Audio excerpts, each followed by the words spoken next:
नमस्कार, स्वागत है आपका फ्रेश एंड फास्ट। आप देख रहे हैं, मैं हूं आपके साथ Anurag Singh. Fresh and fast यानी कि अगले एक घंटे दिखाएंगे आपको खबरें बिना ब्रेक के। शुरुआत करते हैं। उत्तर प्रदेश के हापुड़ में सनसनीखेज तस्वीरें सामने आई। यहां पर हंगामा कर रहे वकीलों को पुलिस ने दौड़ा कर पीटा, जिसमें 3 वकील घायल हो गए, जबकि भिड़ंत में 3 पुलिसकर्मियों के घायल होने की खबर है।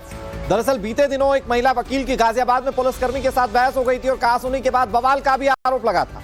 इसके बाद पुलिसकर्मी ने महिला वकील के खिलाफ केस दर्ज कर लिया था और इसी के बाद हापुड़ में महिला वकील की तरफ से भी पुलिसकर्मी के खिलाफ मामला दर्ज किए जाने की मांग पर सड़क पर उतर आए।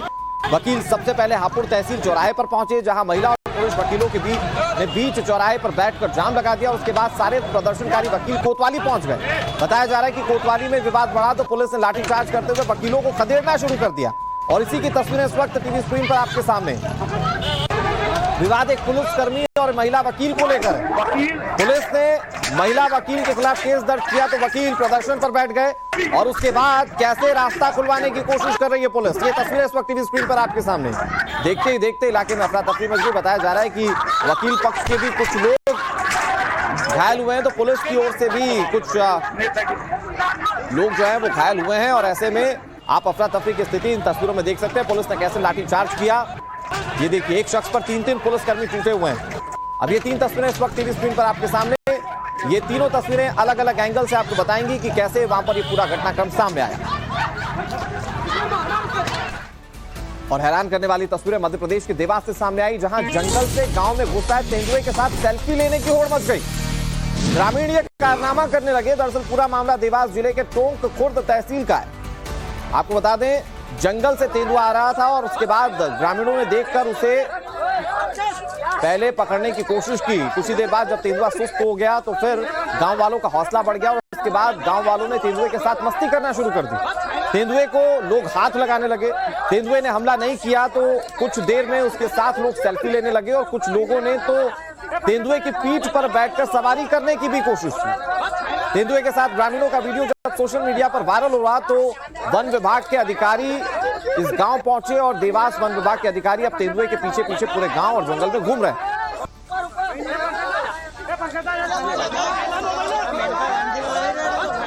और अब मैं आपको तस्वीरें दिखाने की कोशिश करता हूं। यह मध्य प्रदेश के देवास गांव की तस्वीरें, देवास के एक गांव की तस्वीरें, जिसमें आप देख सकते हैं कि कैसे लोग तेंदुए के साथ सेल्फी ले रहे हैं। देखिए, तेंदुआ बैठा हुआ है, बड़े शांत अंदाज में बैठा हुआ है। अगर ये खूंखार रूप ले लेता तो शायद लोग भागने लग जाते, लेकिन ये देखिए, ये शख्स जो है, ये इसके हाथ में ये फोन देखिए और ये तेंदुए के साथ सेल्फी ले रहा है।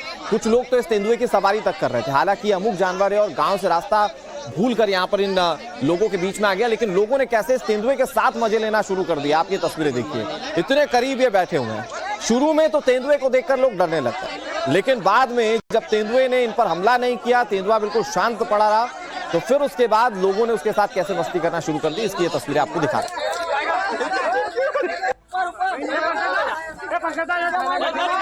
और कर्नाटक की राजधानी बेंगलुरु से हैरान करने वाली तस्वीर सामने आई। इस वीडियो में हम आपको दिखाएंगे कि एक महिला दुकान पर खरीदारी कर रही है और तभी अचानक एक कार आउट ऑफ कंट्रोल होकर बिल्कुल पास से गुजर जाती है और आगे जाकर रुक जाती है। हादसे का शिकार कार और महिला के बीच बस कुछ इंच का फासला था। अगर फासला थोड़ा कम होता तो शायद कोई बड़ी अनहोनी हो जाती।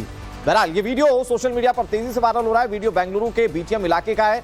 महिला एक फ्रूट की दुकान पर कुछ शॉपिंग करती हुई दिख रही है और तेज रफ्तार कार अनियंत्रित होकर यहां से गुजर जाती है। अब महिला की किस्मत देखिए कि कितनी अच्छी रहती है। कार कुछ इंचेस से वहां से निकल जाती है, महिला का बाल तक बांका नहीं होता। इसीलिए कहते हैं शायद कि जाको राखे साइयां मार सके ना कोई। एक बड़ा हादसा यहां पर महिला के साथ होते होते टल गया, लेकिन अब सवाल इस बात को लेकर है कि कार अनियंत्रित क्यों हुई, कार का बैलेंस क्यों खो गया।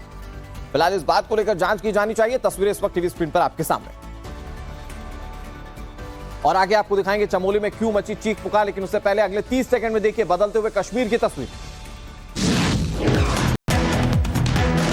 धारा 370 हटने के बाद कश्मीर तेजी से बदल रहा है। कश्मीर में रोजगार तेजी से फल फूल रहा है। लोग अब देर रात भी कश्मीर के लाल चौक पर घूमने आ रहे हैं। बड़ी तादाद में टूरिस्ट भी खरीदारी कर रहे हैं। और ये लाल चौक का वही मार्केट है जो 2019 से पहले ठीक 5 बजे शाम को बंद होती थी। अब ये मार्केट रात के 11 बजे, रात के 12 बजे तक खुलती रहती है। और यहाँ पे आप देख लीजिए कितने लोग इस वक्त भी है। और फ्रेश एंड फास्ट में आगे बढ़ते हुए अगली बड़ी खबर आपको बता दें। खबर चमोली से है, जहां एक स्कूल बस में आग लगने की घटना सामने आई। जिस वक्त स्कूल बस में आग लगी उस वक्त कई बच्चे इसमें सवार थे। गोपेश्वर के पास बच्चों को लेकर जा रहे स्कूल बस में अचानक आग लग गई। देखते ही देखते कुछ सेकंड में आग से धुआं निकलना शुरू हो गया। बच्चों में चीख पुकार मच गई। इस दौरान इलाके से गुजर रहे डीएसपी ने आनंद फानंद में 30 बच्चों का रेस्क्यू किया। अब पुलिस ये दावा कर रही है कि स्कूल बसों की फिटनेस जांचने के लिए बड़े पैमाने पर इलाके में अभियान चलाया जाएगा। दरअसल स्कूल बस चलाने के लिए बहुत सारे नियम तय किए गए हैं जिससे इस तरह के हादसे ना हो। सबसे बड़ा इसका नियम है कि आप फिटनेस चेक में पूरी तरह से पास होनी चाहिए। लेकिन क्या ये बस उन मानकों के साथ चल रही थी, और अगर चल रही थी तो आग कैसे लगी, ये बड़ा सवाल है। क्योंकि 30 बच्चे इसमें सवार थे। वहां पर मौके पर डीएसपी रैंक के अधिकारी जा रहे थे और उन्होंने यहां से बच्चों को निकाल लिया, जो कि सबसे राहत की बात है। आप देखिए बच्चे बसों से बाहर निकल रहे हैं तो मुंह पर रुमाल रखकर निकल रहे हैं, क्योंकि धुआं इतना भर चुका है। शायद अगर डिले होता या देरी होती तो एक बड़े हादसे की शक्ल ये ले सकता था। फिलहाल एहतियातन अब कदम उठाए जा रहे हैं।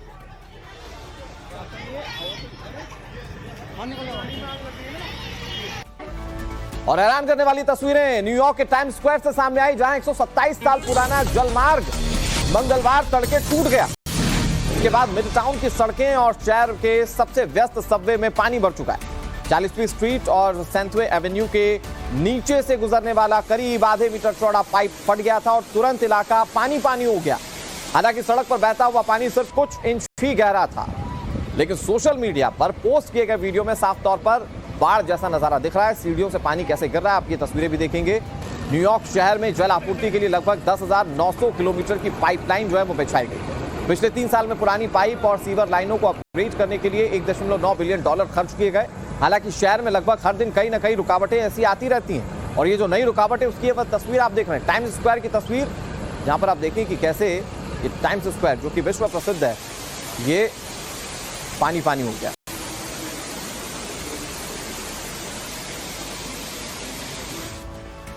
और अगली बड़ी खबर आपको बता दें, खबर महाराष्ट्र के वर्धा से है। और खबर क्या है टीवी स्क्रीन पर आप देखिए।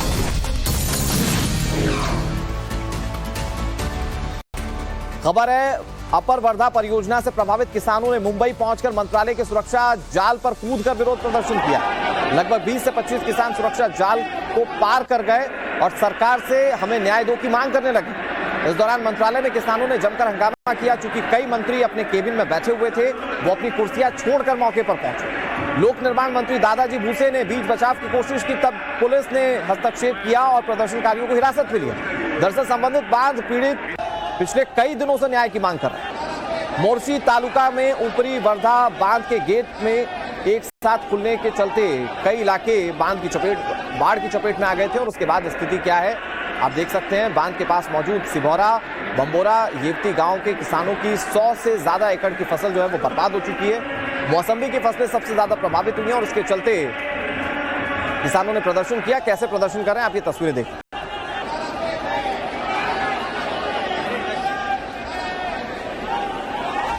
और आगे आपको दिखाएंगे जब शिकारी कुएं में गिर गया, उससे पहले देखिए कश्मीर के पोलो व्यू मार्केट का हाल अगले 30 सेकंड। जिसने कश्मीर के पोलो व्यू मार्केट की खूबसूरती देखी वो उसी का होकर रह गया। डल लेक का किनारा, केसर की खुशबू और श्रीनगर की शाम। अब पर्यटक बिना किसी डर के श्रीनगर में इन चीजों का लुत्फ उठा सकते हैं। देश के हर कोने से पर्यटक अब श्रीनगर पहुंच रहे हैं। विदेशी पर्यटकों को भी कश्मीर खूब भा रहा है। पोलो व्यू मार्केट सजावट के बाद अपने एक अलग अंदाज में निखर कर सामने आया है। रोशनी से पोलो व्यू मार्केट अब जगमगा रहा है। लोग बड़ी तादाद में खरीदारी करने आ रहे हैं।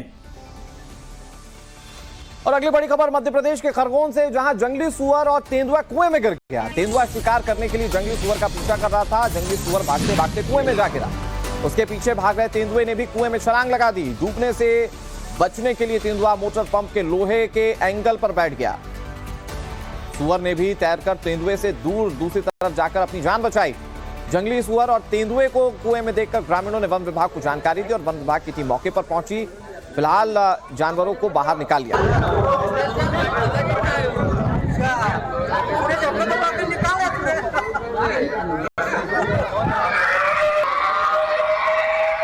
और ये 2 तस्वीरें इस वक्त की स्क्रीन पर आपके सामने, आप दोनों जंगली जानवरों को देख सकते हैं कुएं में गिर जाने के बाद कैसे बेबस हैं। तेंदुआ एक तरफ बैठा हुआ है, दूसरी तरफ आप दूसरे जानवर को देख सकते हैं। और तीसरी जो तस्वीर है, यानी कि जो दूसरी तस्वीर आप टीवी स्क्रीन पर जो देख रहे हैं, इसमें आप देखिए कि कैसे रेस्क्यू किया गया। दोनों जानवरों को वक्त रहते वहां से निकाल लिया गया। ग्रामीणों ने भी इसमें अच्छी खासी सतर्कता दिखाई, वन विभाग को मौके पर बुलाया और उसके बाद इन जानवरों का रेस्क्यू किया जा सका।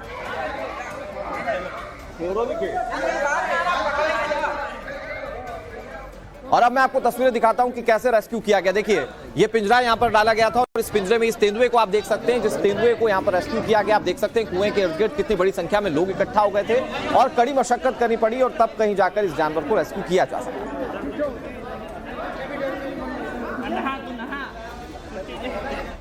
और मध्य प्रदेश से एक अजीबोगरीब खबर सामने आई, जहां सोशल मीडिया पर एक वीडियो तेजी से वायरल हो रहा है। इस वीडियो में मध्य प्रदेश की सेंट्रल जेल के परिसर से कैदी शैलू जायसवाल कार में जाते हुए दिखाई दे रहा है। बाहर निकलते वक्त उसके समर्थकों का जमावड़ा लगा हुआ है, जो उसका जोरदार स्वागत करते हुए नजर आ रहे हैं। बताया जा रहा है कि हत्या के मामले में आजीवन सजा काट कर आए इस बदमाश ने जेल के बाहर शक्ति प्रदर्शन किया।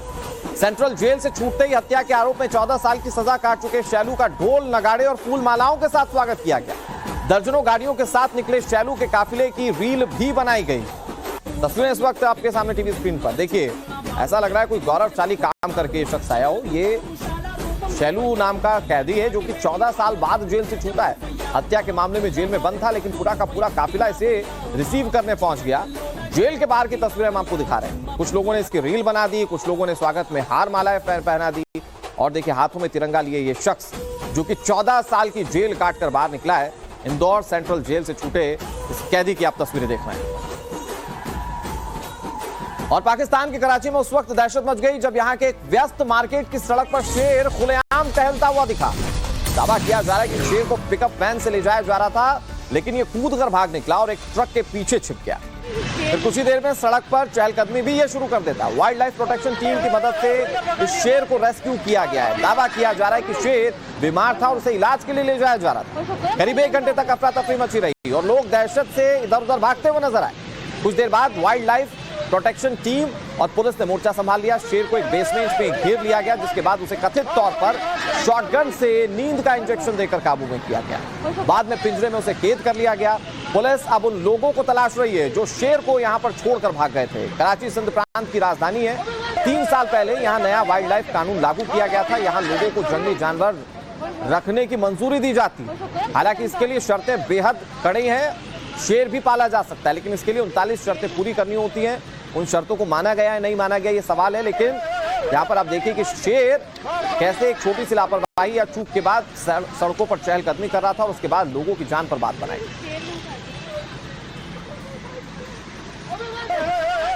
बात इटली की करते हैं। एक बेहद खौफनाक वीडियो यहां से सामने आया। यहां समंदर किनारे रखी सैकड़ों कुर्सियां तूफान के वार में उड़ती हुई दिखाई दी। तूफानी वार का ये पल सीसीटीवी कैमरे में कैद हो गया, जो कि सोशल मीडिया पर वायरल हो रहा है।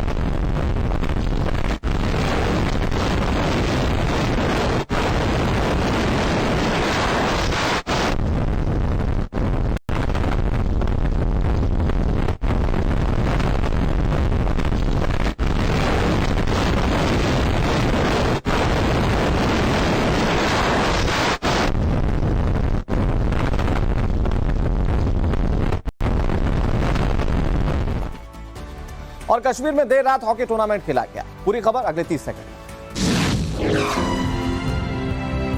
कश्मीर सिर्फ व्यापार और पर्यटन में ही आगे नहीं बढ़ रहा है। अब सरकार ने ठान लिया है कि कश्मीर के युवाओं को खेल कूद में भी आगे बढ़ने का पूरा मौका दिया जाएगा। नेशनल स्पोर्ट्स डे के मौके पर श्रीनगर के हॉकी स्टेडियम में सेना ने हॉकी टूर्नामेंट का आयोजन किया। देर रात हुए इस टूर्नामेंट को देखने के लिए बड़ी संख्या में कश्मीरी लोग पहुंचे। देर रात ये मैच कश्मीर और बारामूला के बीच खेला गया। 370 हटने से पहले कश्मीर में इस तरह का टूर्नामेंट बहुत मुश्किल था। ये इस बात की तस्दीक करता है कि श्रीनगर में नाइट लाइफ लौट रही है। और हाल ही में भूकंप की मार झेलने वाले और बड़ी खबर उत्तर प्रदेश के शाहजहांपुर से, जहां गंगा नदी में 1 लाख क्यूसेक से ज्यादा पानी छोड़े जाने से निचले इलाकों में बाढ़ जैसे हालात बन गए। 2 दर्जन से ज्यादा गांव के किसान भारी परेशानी का सामना कर रहे हैं। कई गांव में 2 महीने से लाइट नहीं जली है। मोमबत्तियां भी जलाने के लिए किसी के पास नहीं है, जिसके चलते पूरी रात अंधेरे में लोगों की कट रही है। और तो और घरों में बाढ़ का पानी घुसने के बाद से लोगों को छत पर आसरा लेना पड़ रहा है। तस्वीरें देखिए आप, जुगाड़ की नाव का सहारा कैसे लिया जा रहा है। लोगों के कमर तक पानी है और इसमें आप अंदाजा लगा सकते हैं कि कैसे लोग जीवन गुजर बसर कर रहे हैं। बड़ी बात यह है कि कई दिनों से यही हालात बने हुए हैं। इस बीच खबर उत्तर प्रदेश के उन्नाव से, जहां गंगा नदी के जलस्तर में बीते 48 घंटे में 15 सेंटीमीटर की कमी आई है, लेकिन अभी भी गंगा नदी खतरे के निशान से 113 सेंटीमीटर से 6 सेंटीमीटर ऊपर बह रही है। गंगा के रौद्र रूप के चलते उन्नाव में बाढ़ का कहर है। उन्नाव की सदर तहसील, बांगरमऊ तहसील, सफीपुर तहसील के अलावा बीघापुर तहसील के 150 से ज्यादा गांव बाढ़ की जद में हैं, जिससे गांव में पानी घुस गया और गांव टापू में तब्दील हो चुके हैं। इधर लोगों के घर गृहस्थी बर्बाद होने के साथ साथ किसानों की हजारों बीघा फसल जलमग्न हो गई है। सैकड़ों परिवार जिला प्रशासन के बाढ़ राहत शिविरों में रहकर खुले आसमान के नीचे अपने दिन रात काट रहे हैं। सदर तहसील इलाके में गंगा घाट में रिहायशी इलाके में पानी घुसा हुआ है, जिससे कि आम जनमानस को काफी दिक्कतों का सामना करना पड़ रहा है।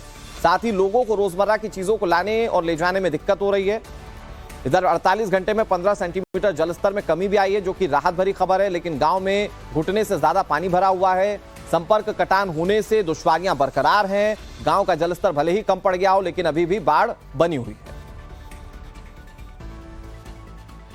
और आगे आपको दिखाएंगे हजारीबाग में जंगली हाथियों का आतंक, लेकिन उससे पहले 30 सेकंड में देखिए लोगों की सेहत के साथ खिलवाड़ करने वाले शातिरों का खेल। अगर आप भी जिम जाते हैं और सेहत बनाने के लिए सप्लीमेंट का इस्तेमाल करते हैं तो होशियार हो जाइए। नोएडा में पुलिस ने नकली सप्लीमेंट बनाने वाली फैक्ट्री का पर्दाफाश किया है। इस फैक्ट्री में पिछले 3 महीने से नकली प्रोटीन बनाया जा रहा था। पुलिस ने इस फैक्ट्री से करीब 1 करोड़ रुपए का नकली प्रोटीन बरामद किया है। साथ ही कई मशीनें भी बरामद की हैं। ये लोग ओरिजिनल रैपर लगाकर डब्बे में नकली प्रोटीन पैक करते थे। पुलिस ने इस मामले में 3 आरोपियों को गिरफ्तार किया है। ये फैक्ट्री नोएडा के सेक्टर 63 में चल रही थी। और आगे बढ़ते हुए बात करते हैं झारखंड की, जहां हजारीबाग में हाथियों का तांडव देखने को मिला। बता दें आपको कि हाथियों के एक झुंड ने वहां पर आतंक मचाया हुआ है। हाथियों के झुंड ने दारूडीह गांव पहुंचकर जमकर उत्पात मचाया और छोटे और बड़े मिलाकर कुल 13 हाथी हैं, जिसके आगे वन विभाग लाचार और बेबस नजर आ रहा है। यहाँ हाथियों के झुंड ने फसलों को बर्बाद कर दिया, घरों को तोड़ दिया है और अनाज चट कर गए। आलम यह है कि हाथियों के डर से लोग पूरी रात जागते हुए काट रहे हैं। यह हाथी किसके घर पर हमला कर दें ये नहीं पता। आप देखिए गजराज का गुस्सा, और छोटे बड़े मिलाकर कुल 13 हाथी हैं, यानी कि 13 हाथियों का झुंड जो है वो गांव पर अपना कब्जा जमा चुके हैं। और ऐसे में लोगों के सामने बड़ी मुसीबतें हैं कि आखिर इन हाथियों से पार कैसे पाएं, इन हाथियों को काबू में कैसे करें।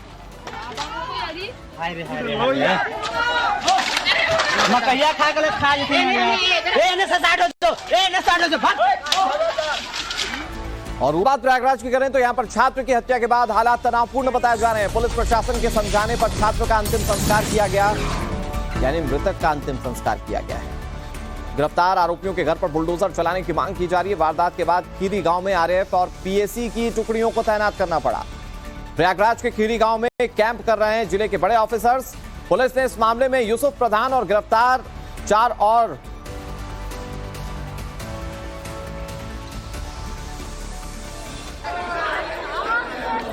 छेड़छाड़ हो रहा था। उसने अपने भाई को बताया कि ऐसी ऐसी बात हुआ है। उस भाई ने जाके उससे बोला। उसके बाद जो आरोपी है, सारे आरोपी के परिवार वाले मिलके उस लड़के को घेर के मार दिया गया। पुलिस के सबसे इसमें दिक्कत ये है कि पुलिस ने कोई कार्यवाही नहीं की, सीधे बिना परिजन के उसको उठा के लेके चले गए। ने उसको बताया भाई को, तो उसके बहन को के सामने उसके भाई को घेर कर मार दिया गया। जो कि यहाँ के तत्कालीन प्रधान है यूसुफ, वो सामने से उस लड़की को लात मार रहे हैं और उसके बाद कह रहे हैं कि इसको मारो, जो होगा देख लिया जाएगा। और तत्कालीन थाना अध्यक्ष जो खीरीत के हैं यशो साहब, वो वहाँ जाके चाय पी रहे हैं। आज की नहीं है। हाँ। मेरी उम्र 29 साल है। मैं आज से 14 साल पहले पढ़ता था बिहार में, तब से चला आ रहा है। ये यही करते थे। बस आज बात ये है कि आज जनता जागरूक है, रोड पे है। इस घटना में सुसंगत धाराओं में अभियोग पंजीकृत कर लिया गया है। इस अभियोग को पंजीकृत करने के उपरांत इसमें जो नामजद हैं वह अन्य कुल मिलाकर 5 लोगों को हिरासत में लिया गया है। इसमें आवश्यक वैधानिक कार्रवाई की जा रही है। इसके अतिरिक्त यहाँ पे थाना अध्यक्ष और एक सब इंस्पेक्टर, इनके ऊपर सस्पेंशन की कार्रवाई की गई है। साथ ही साथ में इसमें जो अन्य विधिक कार्रवाइयाँ हैं वो प्रचलित हैं। अभी पोस्टमार्टम की कार्रवाई चल रही है, पोस्टमार्टम किया जा रहा है। और अगली खबर चंद्रयान 3 के नाम पर धोखाधड़ी के खेल की। आपको बता दें मिशन चंद्रयान 3 के नाम पर झूठा दावा करना भारी पड़ गया। सूरत पुलिस की हिरासत में कथित वैज्ञानिक मितुल त्रिवेदी हैं। टीवी इंटरव्यू में चंद्रयान 3 को डिजाइन करने का दावा किया था। इसरो ने कहा मितुल का दावा पूरी तरह से फर्जी है। क्राइम ब्रांच ने इसकी जांच शुरू कर दी। मितुल के दावे की जांच के लिए सूरत क्राइम ब्रांच ने इसरो से संपर्क किया तो सारा खेल खुलकर सामने आ गया। मितुल सूरत में ट्यूशन क्लास चलाता है। जांच में पता चला कि ट्यूशन में ज्यादा छात्रों को लाने के लिए उसने खुद को इसरो वैज्ञानिक के तौर पर पेश किया। क्राइम ब्रांच की जांच में पता चला कि मितुल के पास साइंस नहीं बल्कि कॉमर्स की मास्टर डिग्री है। सूरत पुलिस कह रही है कि उसकी डिग्री की भी अब जांच की जाएगी कि कहीं इस तरह का जो फर्जीवाड़ा ये इस मामले में करने की कोशिश कर रहे थे, कहीं डिग्री में कहीं कोई फर्जीवाड़ा तो नहीं है। आप सब जानते हैं इसरो के द्वारा चंद्रयान 3 की बहुत सफल लैंडिंग हुई। उसके बाद एक अडाजन में रहने वाला मितुल त्रिवेदी अपने आप को इसरो का साइंटिस्ट बता रहा था और वो लोगों को अपना अपॉइंटमेंट लेटर भी बता रहा था। इसी श्रृंखला में यहाँ के एक संगठन ने हमारे सीपी साहब को आवेदन पत्र दिया। इसरो की तरफ से एक प्राथमिक ऐसा निवेदन मिला कि ये जो लेटर बनाया गया है वो एक फेक है। उनकी तरफ से ऐसा कोई लेटर इशू नहीं किया गया और एक डिटेल रिप्लाई वो कुछ ही दिनों में हमें देंगे। और अब चांद पर भारत की लॉटरी लगने की खबर। भारत के मिशन चंद्रयान 3 को बड़ी कामयाबी मिली, जहां चांद के दक्षिणी ध्रुव पर ऑक्सीजन मिलने की पुष्टि की गई। इसरो ने कहा प्रज्ञान रोवर के पेलोड से पता चला है चांद पर अब हाइड्रोजन की तलाश की जा रही है। चंद्रयान 3 का रोवर प्रज्ञान अब यह पता लगाने में जुटा हुआ है कि क्या चांद के दक्षिणी ध्रुव पर हाइड्रोजन की मौजूदगी है। इसरो का कहना है कि अगर वहां हाइड्रोजन होने की पुष्टि होती है तो चांद पर पानी बनाना आसान होगा और वहां इंसानों के बसने की उम्मीद और मजबूत हो जाएगी। तो जिस काम के लिए चंद्रयान 3 चांद के दक्षिणी ध्रुव पर उतरा था वो काम करना उसने शुरू कर दिया है। फिलहाल हाइड्रोजन मिलने की पुष्टि, और अगर ऐसा है तो फिर आने वाले वक्त में वहां पर पानी बनाना आसान हो जाएगा और इसके लिए जिंदगी जो चांद पर तलाशी जा रही थी उसकी संभावनाएं बढ़ जाएंगी। ये इसरो ने जो ट्वीट किया है हम आपको बता रहे हैं। जो खासकर बात बाहर आई है कि सल्फर की जो स्पेक्ट्रल लाइन है वो क्लियर दिखती है, जो पहले अन्य जगह पे उतनी क्लैरिटी से नहीं दिखती। तो साउथ पोल पे जो भी ज़मीन उन्होंने एनालिसिस की उसमें सल्फर का प्रेजेंस क्लियरली दिखता है। तो ये अपने एक अलग प्रकार की और एक अलग तरीके की खोज कही जाएगी जिसमें सल्फर का स्पेक्ट्रल कंपोजिशन पता लगता है। चांद के दक्षिणी ध्रुव पर सफल लैंडिंग जब हुई तो उसके बाद से सवाल यह था कि आखिर ये जो चंद्रयान 3 वहां पर दक्षिणी ध्रुव पर पहुंचा है वो क्या क्या इकट्ठा कर पाएगा। तो जो जानकारियां इकट्ठा की जा रही हैं और अब तक क्या मिला है जरा उसको जानिए ग्राफिक्स के जरिए। वहां पर ऑक्सीजन बरामद हुआ है, इसके अलावा एल्यूमिनियम, कैल्शियम, लोहा, क्रोमियम, टाइटेनियम, मैग्नीज, ये तमाम चीजें जो हैं अब तक चंद्रयान 3 की पड़ताल में पता चल चुकी हैं। और ऐसे में जो चांद पर जिंदगी ढूंढने की कवायद कई सालों से की जा रही थी उस दिशा में एक बड़ा कदम उठाया जा सकेगा। फिलहाल ये जो तमाम चीजें मिली हैं वो हम आपको ग्राफिक्स के जरिए बता रहे हैं। सिलिकॉन बरामद हुआ है, इसके अलावा हाइड्रोजन, तमाम चीजें, ऑक्सीजन भी बरामद हुई हैं और इसी से चंद्रयान 3 की सफलता को भी जोड़कर देखा जा रहा है।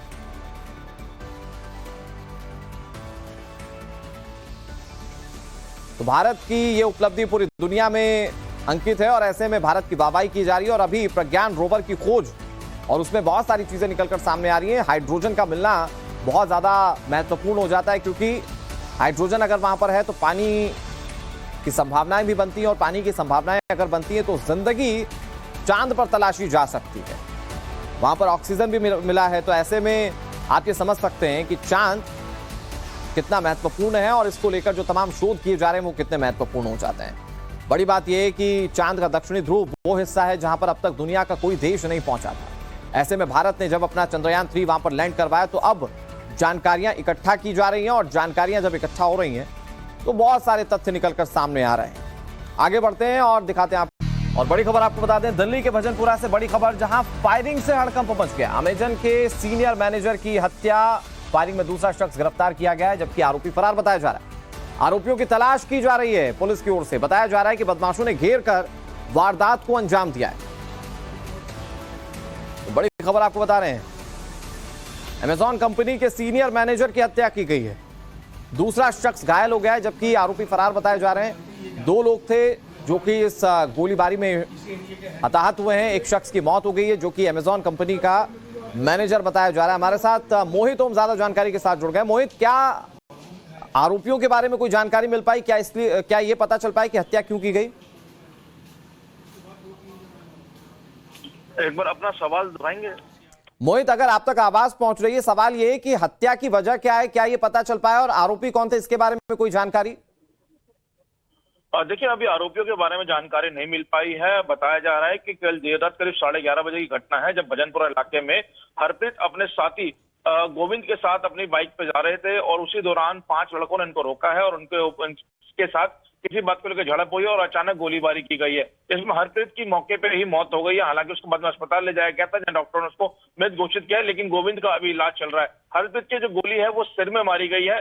अभी पूरी घटना क्यों हुई है, क्या कारण थे, इस बारे में पुलिस जानकारी जुटा रही है। पुलिस का कहना है कि हमें मौके से सीसीटीवी फुटेज मिले हैं, जिनके आधार पर आरोपियों की पहचान की जा रही है। हरप्रीत के बारे में बताया जा रहा है कि अमेजॉन के अंदर सीनियर मैनेजर थे और जो गोविंद है उनके साथी वो एरिया में मोमो की दुकान चलाते हैं। तो फिलहाल घटना क्यों हुई है, किस कारण ठीक है मोहित, आप बने रहिए हमारे साथ। इस पूरे मामले पर जो चश्मदीद है उनका जो रिएक्शन सामने आ रहा है वो सुना देते हैं एक बार।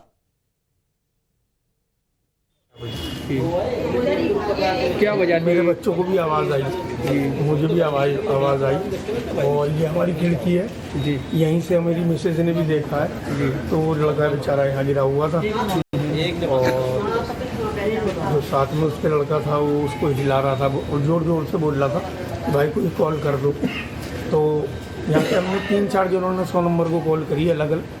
और चलिए खबरों में आगे बढ़ते हैं। बड़ी खबर बिहार के रोहतास से, जहां एक आउट ऑफ कंट्रोल स्कॉर्पियो और कंटेनर के बीच टक्कर हो गई, जिसमें 5 महिलाएं समेत 7 लोगों की मौत हुई है। मृतकों में 2 बच्चे शामिल हैं। सभी मृतक कैमूर जिले के सदर थाना क्षेत्र के कुटारी गांव के रहने वाले थे। हादसे में घायल 5 लोगों को सदर अस्पताल में भर्ती करवा दिया गया। स्कॉर्पियो पर सवार सभी लोग एक ही परिवार के सदस्य बताए जा रहे हैं और बोधगया से कैमूर लौट रहे थे। दुर्घटना शिवसागर के पखनारी के पास हुई है। घायलों को रोहतास के सदर अस्पताल में भर्ती करवाया गया है, लेकिन एक बार में ही 7 लोगों की मौत हो गई। बताया जा रहा है 5 महिलाएं और 2 बच्चे जिनकी मौत हुई है। कंटेनर और एक कार के बीच में ये भिड़ंत हुई है, जिससे लोगों ने अपनी जिंदगियों को खो दिया। तस्वीरें हम आपको दिखा रहे हैं। देखिए, ये गाड़ी की स्थिति आप इस तस्वीर में देखकर समझ पाएंगे। ये कंटेनर और पीछे से गाड़ी कैसे इसके अंदर घुस गई और उसके बाद गाड़ी का क्या हश्र हुआ, आप इन तस्वीरों में देख सकते हैं। और गाड़ी की स्थिति को देखकर आप अंदाजा लगा पाएंगे कि जो अंदर बैठे हुए लोग थे उनकी क्या स्थिति रही होगी जब यह हादसा हुआ। और अगली बड़ी खबर, मुंबई में विपक्ष के इंडिया गठबंधन की बैठक को लेकर खबर है, जहां इंडिया महागठबंधन से जुड़ी सबसे बड़ी खबर टाइम्स नाउ नव भारत पर सुपर एक्सक्लूसिव। मुंबई में बैठक में नहीं बनाया जाएगा कोई संयोजक। सूत्र ये बता रहे हैं संयोजक की जगह 11 लोगों की कोऑर्डिनेशन कमेटी बनेगी। लोकसभा चुनाव की रणनीति पर मंथन किया जाएगा। सूत्र बता रहे हैं सीट शेयरिंग के फॉर्मूले पर भी चर्चा की जाएगी। इंडिया महागठबंधन के संयोजक को लेकर बढ़ सकता है विवाद। दावा किया जा रहा है कि कन्वीनर के तौर पर किसी दूसरी पार्टी के नेतृत्व को कांग्रेस मंजूर नहीं करेगी। इस गठबंधन में शामिल तृणमूल और आम आदमी पार्टी कांग्रेस को मुखिया बनाए जाने के विरोध में है। इसीलिए सूत्रों के जरिए दावा किया जा रहा है कि किसी को संयोजक नहीं बनाया जाएगा। सीट शेयरिंग के फॉर्मूले पर मुंबई में बात होगी। शिवसेना और दूसरी क्षेत्रीय पार्टियों ने फॉर्मूले को सामने रखने की कोशिश की है। क्षेत्रीय गुट बनाकर सीट शेयर किया जाए, ये बात अब तक सामने आई है। तो इंडिया महागठबंधन की बैठक से जुड़ी ये बड़ी खबर हम आपको बता रहे हैं। पहले कन्वीनर को लेकर बहुत सारी चर्चाएं थी। कहा जा रहा था नीतीश कुमार का नाम आगे या दूसरे नेताओं का नाम आगे, लेकिन जो सूत्र बता रहे हैं वो ये कि कांग्रेस पार्टी किसी दूसरे नाम को आगे करने पर सहमत नहीं। और कुछ राजनीतिक पार्टियां मसलन तृणमूल कांग्रेस या आम आदमी पार्टी, वो कांग्रेस के नाम पर सहमत नहीं। और इसीलिए कहा जा रहा है कि ये कन्वीनर वाला जो फॉर्मूला है उसे अभी कुछ वक्त तक साइडलाइन किया जा सकता है। खबर यह है कि यहां पर जो क्षेत्रीय दल है उसे आगे बढ़ने पर और कोऑर्डिनेशन कमेटी पर चर्चा की जा सकती है। राकेश हमारे सहयोगी ज्यादा जानकारी के साथ जुड़ गए। राकेश, कन्वीनर के नाम को लेकर काफी हो हल्ला हुआ, लेकिन अब यह खबर आ रही है कि कन्वीनर यानी कि जो संयोजक है उसके नाम को फिलहाल अभी डिले बॉक्स में डाला जा सकता है। जी बिल्कुल, लेकिन जो सूत्रों से हमें जानकारी मिली उसके मुताबिक विपक्षी गठबंधन में इस बात को लेकर के अब तक सहमति नहीं बन पाई है कि क्या एक कन्वेनर के लीडरशिप में ये पूरा गठबंधन जो है आगे चल रहा है या चल सकता है या नहीं चल सकता है, कहीं उसमें कोई फेवरेटिज्म तो नहीं होगा। बताया जा रहा है कि कांग्रेस जो है वो सबसे बड़ी एक पार्टी होने के नाते वो किसी और कन्वेयर के अंडर में काम करने के लिए तैयार नहीं है। वहीं अगर कांग्रेस में से किसी को कन्वेयर बनाया जाता है तो तृणमूल कांग्रेस पार्टी, खासतौर से टीएमसी को और आम आदमी पार्टी को, इन्हें उस पर ऑब्जेक्शन की जानकारी जो हमें वो सूत्र को बता रहे हैं। यही वजह है कि अब बीच का रास्ता निकाला जा रहा है कि 11 लोगों की कोऑर्डिनेशन कमेटी जो है वो बनाई जाए ताकि सभी के जो हित है वो उसकी रक्षा वहां पे की जाए। तो ऐसे में संयोजक के जो फॉर्मूले को फिलहाल डिले बॉक्स में डालते हुए इस 11 लोगों की कोऑर्डिनेशन कमेटी के ऊपर एक फैसला इस मुंबई बैठक में। ठीक है राकेश, आप नजर बनाए रखिए, हलचल बेहद तेज है, इसको लेकर हर एक अपडेट हम अपने दर्शकों तक पहुंचाते रहेंगे। इधर मुंबई में इंडिया गठबंधन की हलचल तेज हो गई है, विपक्षी नेताओं के पहुंचने का सिलसिला जारी है, जहां 1 सितंबर को मुंबई में होटल ग्रैंड हयात में बैठक है और विपक्ष के इंडिया गठबंधन के लिए मुंबई की ग्रैंड हयात होटल में कुल 80 कमरों की बुकिंग की गई। इधर विपक्षी नेताओं के सिक्योरिटी इंतजाम के लिए भी दूसरे बड़े होटल में 20 कमरों को बुक किया गया है। नेताओं के पहुंचने का सिलसिला जारी है और लग्जूरियस होटल उसके कमरे बुक किए गए हैं। ग्रैंड हयात में बताया जा रहा है कि 80 कमरे बुक किए गए हैं और सिक्योरिटी पर्पस से किसी दूसरे बड़े होटल के 20 कमरों को बुक किया गया है। के नोटी पर चढ़ने जा रहे हैं हम, नरेंद्र मोदी के नोटी पर चढ़ने जा रहे हैं हम। आज का दिन नरेंद्र मोदी के नोटी पर पकड़े हुए हैं हम, हटाना। तो ये आप लालू प्रसाद यादव को सुन रहे थे, मुंबई पहुंचे तो उन्होंने सीधे ललकारा प्रधानमंत्री नरेंद्र मोदी को। हालांकि इन सारी बातों के बीच में अब सवाल यह है कि क्या सारी बातों को लेकर जो कोशिशें की जा रही हैं वो कोशिशें मुकम्मल हो पाएंगी, क्योंकि बहुत सारी डाइवर्सिटीज हैं और विपक्षी गठबंधन में जब अलग अलग नेता हैं तो क्या सारे लोग एक बात पर सहमत हो पाएंगे, बड़ा सवाल। इन सब चीजों के बीच में अब आपको ये बताते हैं कि वो कौन से विपक्ष के चेहरे हैं जो मुंबई पहुंच चुके हैं बैठक में शामिल होने के लिए और कौन से चेहरे हैं जिन्हें अभी पहुंचना है। अब मैं आपको बताता हूं, देखिए मुंबई में विपक्षी जुटान में लालू प्रसाद यादव, तेजस्वी यादव 29 अगस्त को ही पहुंच गए थे, यानी कि कल ही ये पहुंच चुके हैं। नीतीश कुमार और ममता बनर्जी आज दोपहर पहुंचेंगे, ये 2 बड़े चेहरे हैं। इसके अलावा राहुल गांधी और सोनिया गांधी 31 अगस्त को विशेष विमान से मुंबई पहुंचेंगे, यानी कि कल इन्हें पहुंचना है। और ये वो तमाम बड़े चेहरे हैं जो कि इस विपक्षी गठबंधन में बड़ी कुवत रखते हैं, कुछ भी बड़ा फैसला लेने की मादा रखते हैं। और ऐसे में ये जब पहुंचेंगे तो यहां विपक्षी गठबंधन में बैठक में क्या होगा, इस पर सभी की निगाहें टिकी हुई। और बेंगलोर के बाद मुंबई के द ग्रैंड हयात होटल को चुना गया है, जहां पर विपक्ष की इंडिया की बैठक होने वाली है। तैयारियां जोरों शोरों से शुरू है। इसी होटल के अंदर इंडिया की मीटिंग होगी, डिनर होगा और उसके बाद प्रेस कॉन्फ्रेंस करके इंडिया का लोगो लॉन्च किया जाएगा। आपको बता दें कि जहां इस होटल में ही 80 कमरे बुक किए गए हैं, वही होटल के बाहर की जो तैयारियां हैं वो ये है कि लगातार पोस्टर लगाए गए हैं उन सभी बड़े नेताओं की जो इस मीटिंग का एक अहम हिस्सा रहने वाले हैं। पोस्टर की बात करें तो यहाँ पर राहुल गांधी हो, शरद पवार हो या फिर जेडीयू के नेता हो, कांग्रेस के नेता हो, विपक्ष के सभी बड़े नेताओं की पोस्टर्स जो हैं वो यहाँ पर लगाए गए हैं। साफ तौर पर दिखाने की कोशिश की जा रही है कि विपक्ष अपने आप में कितना मजबूत है। और इंडिया अलायंस का मुंबई प्लान क्या है ये अब आप समझिए। 31 अगस्त शाम 6 बजे स्वागत किया जाएगा और अनौपचारिक बैठक भी होगी। इसके बाद 31 अगस्त रात 8:30 बजे उद्धव ठाकरे रात्रि भोज देंगे, हो सकता है डिनर टेबल पर भी कुछ बात की। फिर 1 सितंबर को सुबह 10:30 बजे तीसरी बैठक, ये औपचारिक बैठक शुरू हो जाएगी जिस पर कॉमन मिनिमम प्रोग्राम पर चर्चा की जानी। अब आपको बताएं कि बैठक में संयोजक पर सहमति बनेगी, ये बड़ा सवाल है, क्योंकि अभी तो सूत्रों के हवाले से खबर ये आ रही है कि ये प्लान ही दरअसल साइडलाइन किया जा सकता है जिसमें संयोजक नियुक्त किया जाए, क्योंकि इस पर बहुत सारे इफ एंड बट्स हैं। 11 सदस्यों की समन्वय समिति क्या बनेगी, सवाल इसको लेकर भी है और इसीलिए ये बैठक बड़े पैमाने पर बुलाई गई है। मुंबई में विपक्षी गठबंधन का स्वरूप क्या होता है, कुछ लोग तो ये भी कह रहे हैं कि कई नए क्षेत्रीय दल भी इसमें शामिल हो सकते हैं। तो अब तक जो 26 का आंकड़ा दिख रहा था विपक्षी गठबंधन का, हो सकता है कि वो बढ़कर 32 तक पहुंच जाए। कुछ और छोटे राजनीतिक दलों को इसमें जोड़ने की कवायदें जारी हैं। तो क्या स्वरूप होगा, इस पर भी सभी की निगाहें टिकी हैं। और देखिए किस तरीके से प्रधानमंत्री नरेंद्र मोदी ने सभी देशवासियों को रक्षाबंधन की बधाई दी है। मेरे सभी देशवासियों को रक्षाबंधन की हार्दिक शुभकामनाएं। बहन और भाई के बीच अटूट विश्वास और अगाध प्रेम को समर्पित रक्षाबंधन का ये पावन पर्व हमारी संस्कृति की पवित्र प्रतिबिंब है। ये प्रधानमंत्री नरेंद्र मोदी की तरफ से ट्वीट किया गया है। मेरी कामना है कि ये पर्व हर किसी के जीवन में स्नेह, सद्भाव और सौहार्द की भावना को और प्रकट करे। तो रक्षाबंधन का त्योहार है, ऐसे में सभी परिवारजनों को रक्षाबंधन की शुभकामनाएं। भाई बहन के बीच अटूट विश्वास का पर्व प्रधानमंत्री नरेंद्र मोदी की तरफ से जो ट्वीट किया गया है वो इस वक्त आपको दिखा भी रहे हैं, क्योंकि रक्षाबंधन का ये पर्व है और ऐसे में सभी को रक्षाबंधन की शुभकामनाएं देते हुए प्रधानमंत्री नरेंद्र मोदी।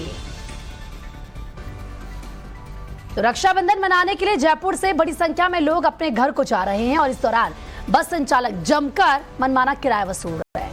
30 सेकंड देखिए पूरी रिपोर्ट। आज और कल देश भर में रक्षाबंधन का त्योहार मनाया जाएगा, जिसे लेकर दूर दराज इलाकों में काम कर रहे लोग अपने घर को लौट रहे हैं। जयपुर से भी बड़ी संख्या में लोग रक्षाबंधन का त्योहार मनाने अपने घर जा रहे हैं। घर लौटने के लिए जयपुर के बस स्टैंड पर भारी भीड़ देखने को मिली। नारायण सिंह सर्कल पर भारी संख्या में यात्री जमा हो गए, जिसकी वजह से सड़क पर लंबा जाम लग गया। वहीं भीड़ का फायदा उठाते हुए बस संचालकों ने किराया बढ़ा दिया है। यहाँ तक कि जयपुर के बस संचालक दोगुना किराया वसूल रहे हैं। और अब जनता को महंगाई से राहत देने वाली खबर आपको बता दें। महिलाओं को प्रधानमंत्री नरेंद्र मोदी ने बड़ा तोहफा दिया है। मोदी सरकार ने राखी गिफ्ट दिया है। घरेलू एलपीजी सिलेंडर आज से 200 रुपए सस्ता होगा। उज्ज्वला योजना के तहत अब 400 की सब्सिडी यहां पर मिलेगी। ऐसे में रक्षाबंधन से घरेलू एलपीजी की जो नई कीमतें हैं वो लागू हो जाएंगी। देश के 33 करोड़ एलपीजी ग्राहकों को इससे सीधा फायदा होगा। मोदी सरकार के फैसले ने विपक्ष की बेचैनी बढ़ा दी है और इसीलिए इस पर सियासत शुरू हो चुकी है। इस साल 5 राज्यों में होने वाले विधानसभा चुनाव से पहले सरकार का एक कदम काफी मायने रखता है। राजस्थान में कांग्रेस ने इसी साल 1 अप्रैल से बीपीएल परिवारों को 500 रुपए में गैस देने की योजना लागू कर दी है और मध्य प्रदेश में भी कांग्रेस ने 500 रुपए में गैस सिलेंडर देने का वादा किया है। दोनों राज्यों में नवंबर दिसंबर में चुनाव होने हैं और इस बीच ये मोदी सरकार का फैसला जो विपक्ष पार्टियों की हलचल और किस तरीके से बढ़ाता हुआ नजर आ रहा है। एक और बड़ी खबर आपको बता दें, सीएम योगी का वीडियो पोस्ट पर अखिलेश ने तंज कसा है। सीएम जी हॉकी को नई ट्रिक भी दे दी है। अखिलेश यादव की तरफ से देखिए किस तरीके से निशाना साधा गया है और ये कह रहे हैं कि गलती को इतनी जल्दी सुधारो कि दूसरों को ना दिखे। पूछने पर कहो हम चूके नहीं हैं, विपक्षी को धोखा दे रहे थे। धोखा देने में भाजपाइयों का मुकाबला नहीं है। अखिलेश यादव ने जमकर निशाना साधा है योगी आदित्यनाथ पर। बाकायदा एक वीडियो भी पोस्ट किया है और देखिए किस तरीके से निशाना साधते हुए उन्होंने ये बात कही है कि गलती को इतनी जल्दी सुधारो कि दूसरों को ना दिखे और पूछने पर कहो कि हम चूके नहीं हैं, विपक्षी को धोखा दे रहे हैं।